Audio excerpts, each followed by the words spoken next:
That was a decade ago. And today, my son Jeremy was the catalyst because unfortunately he passed away September 15th of 2024.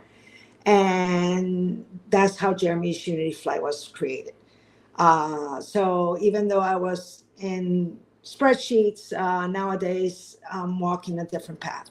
So again, like I said, I do have a guest on here that's incredible. She's going to tell you about being vegan and how her changing the way she ate has contributed to her health nowadays and how well she's functioning. Let me bring her on stage. Hey, Tenille, how are you doing, my love? Hi, I'm amazing. How are you? Blessed and favored. Doing better now that I got you here, sweetheart. God bless you. God bless you. Tenille, Thanks for having me. I I said a little bit about you, but I don't want to steal your thunder. So go ahead and tell the audience your story. Okay. Hello. My name is Tenille Stewart. I help women diagnosed with lupus go from confused and discouraged to healed, hopeful, and in control of the medical narrative. I am a 20-year lupus warrior, thriver, and not only survivor. And now I help people to do the same. Okay, awesome, awesome. So let me ask you, baby. I know that you told me this journey started with you when you were what, 19? Yeah, I was 19 years old. Okay, can you tell us a little bit about that? Okay, so I was 19 years old and I had never even heard of lupus. I just thought, oh, that's an interesting name of a disease, I guess. I had a fever of 104 and I had a full body rash, and they did not know what to do with me. They were like, oh, something's wrong with her. I just did blood tests and all kinds of laying in bed. I couldn't eat, I couldn't drink. I was surviving off of Pedialyte popsicles at this point. So it was 8 months to diagnose me. And that's not even a long time. There's a lot of people who took a long time, like longer, years. But because of the severity of my symptoms at that time, like I could not eat. They told me they're going to have to tube feed me if I wasn't able to keep anything down. And eventually, thank God, they came out with the diagnosis of lupus, which was a relief, but also I was confused because I had never heard of it before. And my doctor at 19 years old, my rheumatologist, looked me dead in the face and said, well, with the severity of your symptoms, we don't see you surviving to or past 30. And me and my mom just looked at each other like, oh, is that okay? Well, that's not great. Like I was waiting for someone to jump out and be like, just kidding. You're being punked, something. I was not, I didn't believe it. I was like, what? And he just said very, very like solemnly, like he knew for a fact, like there's no way that you're gonna live past 30. So you should definitely like arrange your whatever you got going on in your life to stop there. So that was my introduction. This is Lupus. Wow. Yeah. Wow, my love, that had to have been a crazy experience. So, Tennille, let me ask you, where was your turning point with your disease? What made you what made the shift or the change in your life? So I kind of realized that doctors are just telling you what they learned out of books, right? And I am a human being who is not a book, who does not have a predictable body. Almost everything that they've told me, like, oh, that's impossible, or your body can't do that, or whatever, I've proven wrong for good or for bad. Like they were like, oh, you can't get shingles more than 2 times. I've had it 3 times. Like fevers, they said I would have brain damage after, all kinds of things that I realized after repetitively beating odds, breaking like what they thought was possible down, that it's not all up to the doctor. It's God, and we do have free will to do things. Like just because the doctor says it, it's not law.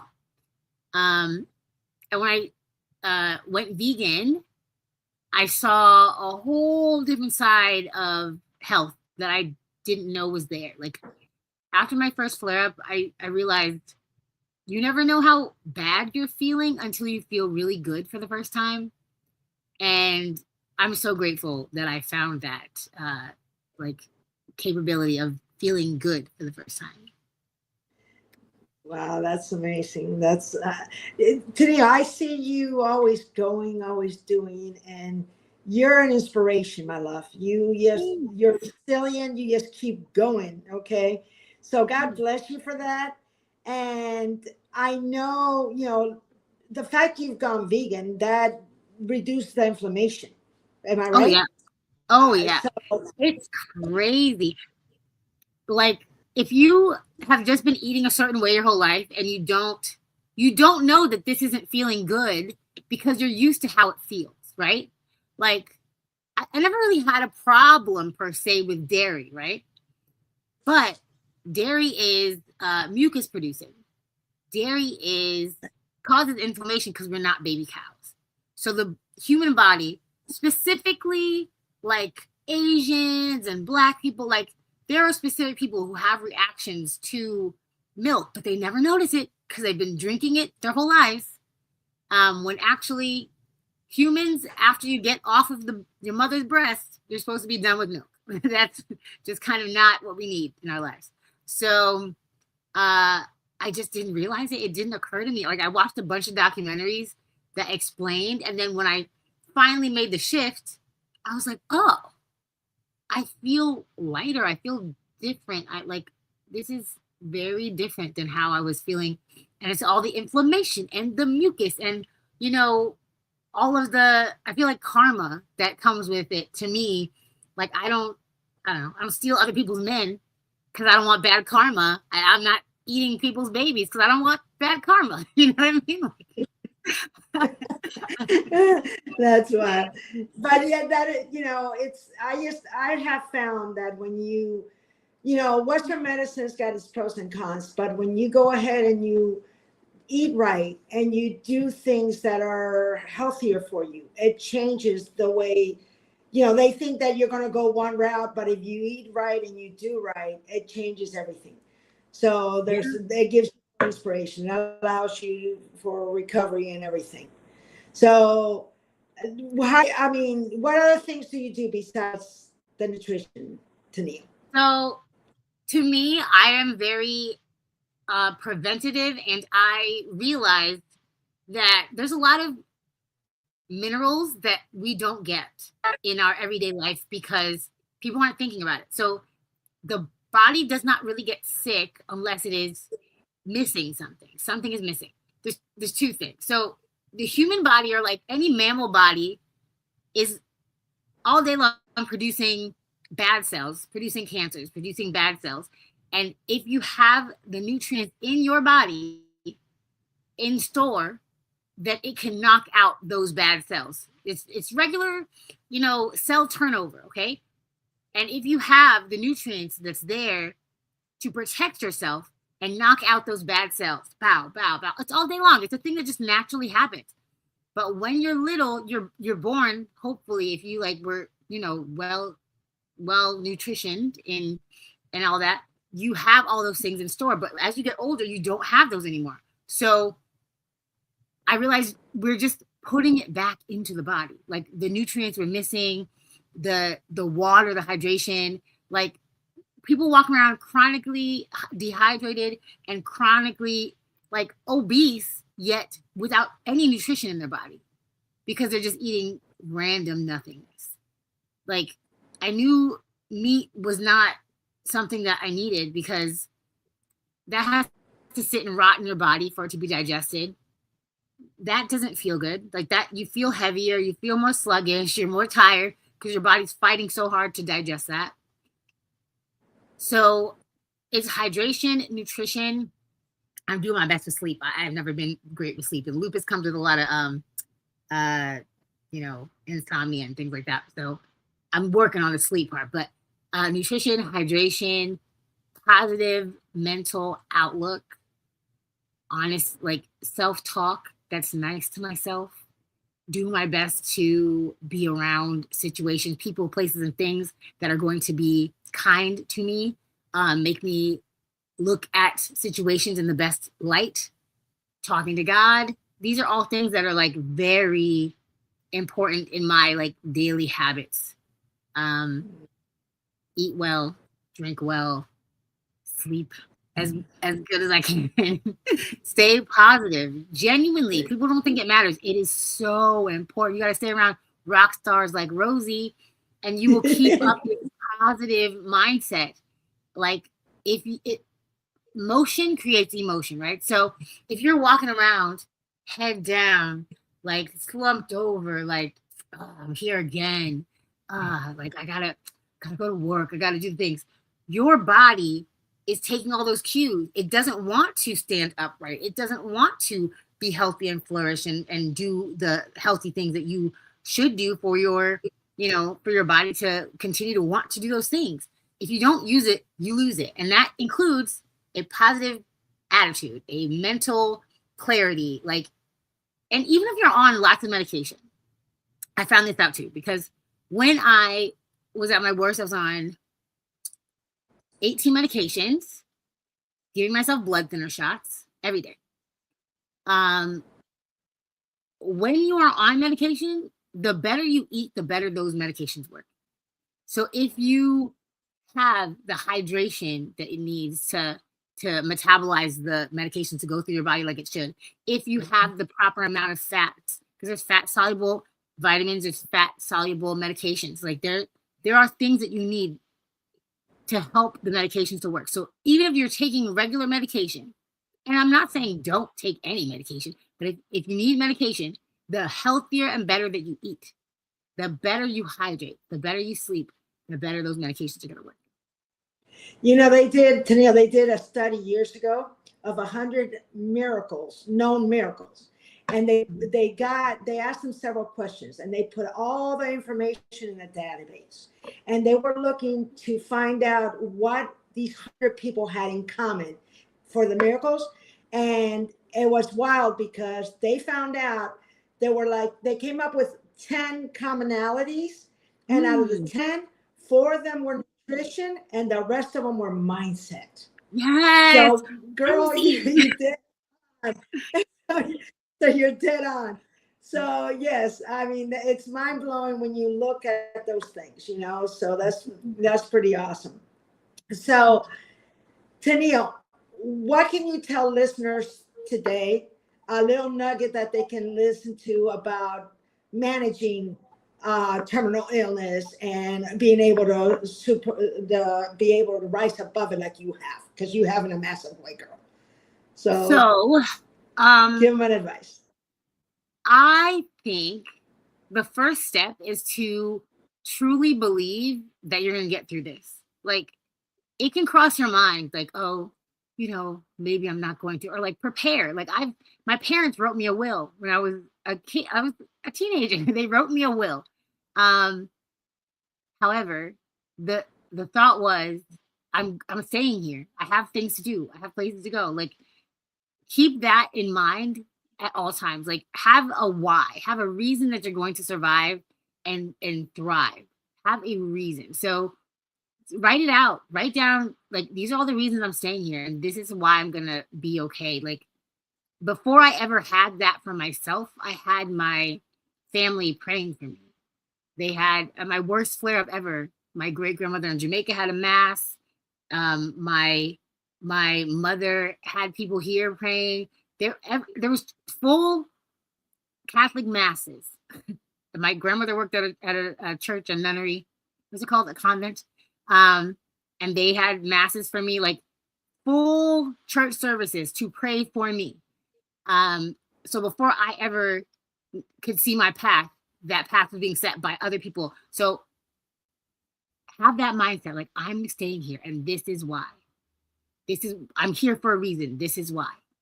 That the first step is to really, really decide you're going to stay here. Because I told the story last time, I feel like I was on the show, because I've been here before. But when I was in the hospital, it's in the medical journals, this flare up. I was in the ICU, and they said I was not going to make it. And my mother and a family friend from Jamaica, rest her soul, she's amazing. Definitely were praying down the house. They were just pacing the floor, praying, and I could hear them. I couldn't talk. I couldn't lift my own head. I was, attached to all these machines. But I was laying in that bed before I realized what was going on, and I was thinking, this sucks. This is hard. I want the pain to stop. Not necessarily I was praying to die, but maybe that's what it could have been translated to, because I didn't say what I wanted. I just said, I'd make this pain stop. And I heard them praying. I heard them being angry at God, screaming. And all I wanted to do was reach out and hug my mom and reach out and hug our family friend. And I couldn't do it. So the prayer changed immediately. I said, God, keep me here. Like I want to comfort them. I want to hug them. I want them to know I'm okay. I'm going to be okay. Like whatever you need me to do, I'm going to do that. I'm going to stay here for my family. So that was my why. That was I knew right then, like, I'm going to fight whatever it is, fight to stay here. Now find you a reason to fight to stay here, because the next day, all of my blood results changed. The next day, nobody thought it was the end for me anymore. So if you find a why that is really deep in your heart and you know that this is why you're going to stay here, that's why you're going to stay here. Awesome, sweetheart. Yeah, thank you, Tenille. So let's go through a quick round. And then, first of all, why don't you tell our listeners where they could find you so they can reach out to you? So I am on Facebook, Tenille Stewart. I'm on YouTube, Tenille Stewart. I'm on Instagram, Tenille_the_captain. I'm in the Chronically Planned Collective, Tenille Stewart. Yeah, you can find me everywhere. I'm on the internet. I'm on TikTok, Tenille So Silly. And I do affirmations every single night. I'm on, last night was 1,010 nights of affirmations. You go, girl. Awesome. So, okay, let's do this fast round. Also, listeners are saying God makes the final decision. We got people from Strong Island. We've got no bedside manners. I experienced that with my dad. So interesting. So we got some listeners tuning in, my girl love. Okay, so let's go through the rapid fire. What's one habit that changed your life? One habit that changed my mind. What's one habit that changed? Yeah, being mindful, just like listening to my body and realizing, what it wants, what it needs, not just rushing around, just like being still and listening. My body needs this, not being scared of it. Awesome. So what favorite song lifts you up? Ooh, okay. I have a lot. I'm a musician. I went to school for classical voice. So I will always, I have a bunch of like affirmation songs right now. I have a playlist, but the song that always comes to my head, like when I'm like grumpy, Forrest, what's his name? Oh my gosh, what's his name? Forrest something. Good day. I'm gonna have a good day. No, yeah. Yeah. That's a good one. That is a good one. What his name is, Forrest something. Yeah. I don't. I'm with you. So, if you could describe healing in one sentence, what would it be? Healing in one sentence. Ooh, this is a great question. Healing. Giving the body all that it needs to put itself back together, to regenerate the things that it loses every day. Healing. Awesome. What would you tell the younger version of yourself? That's a good one, by the way. What would you tell the younger version of yourself? Younger version of myself. Baby Tenille, you are going to do some incredible things. Like, they're not the things you're thinking you're going to do, but they're going to be incredible. Just wait for it. Let it happen. Let those people go. Let those things go. They're not good for you. And be ready for the new amazing people and things that are going to come to you. Nice. Well, thank you, my love, for your wisdom. Thank you for your charm and your heart. You know I love you. Okay. Thank you so And much, Rosie. This is so fun. I love this. I love hearing your story. I mean, it's just incredible. And you just, like I said, you're resilient as heck. You're an inspiration for many. Okay. So God bless you for all of that. And to my sun blazers and heroes, here's my biggest takeaway. Like Tenille says, uh, be mindful. Be positive. Make sure you eat right because that is like important. Our bodies are made to rejuvenate, and if we don't feed it the right nutrition, it won't work like it should. So no matter what, you need to make sure you eat right, rest right, and do right, and mentally be right. So God bless all of you all, and have a great evening. By the way, tonight at 8:30 I am hosting my master class. I hope to see you all there. I will be sharing. You can go ahead and register at Jeremy's Unity Flight/master class, and I hope to see you all there tonight. Y'all have a great night. Bye bye.